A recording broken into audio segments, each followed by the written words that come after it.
अभी अभी तेहरान में बहुत बड़ा हमला हुआ है, जहां इजराइल ने बहुत बड़ा हमला किया है। हमले के बाद धुएं का गुब्बार उठता दिखाई दिया है।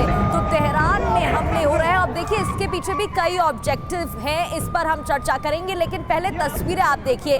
तेहरान में ज्यादातर तबाही मचाई जा रही है, बड़े पैमाने पर यहाँ हमला हो रहा है। इजराइल ने बहुत बड़ा हमला किया है और धुएं का गुब्बार इन तस्वीरों में आप देख सकते हैं।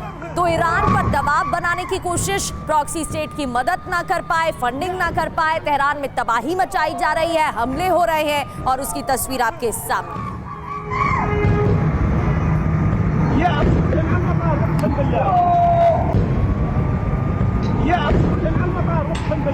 तेहरान पर हमले की ये ताज़ा तस्वीरें, नई तस्वीरें सामने आई हैं। हमलों को देखकर, इन तस्वीरों को देखकर अंदाजा लगाया जा सकता है कि कितने घातक हमले थे।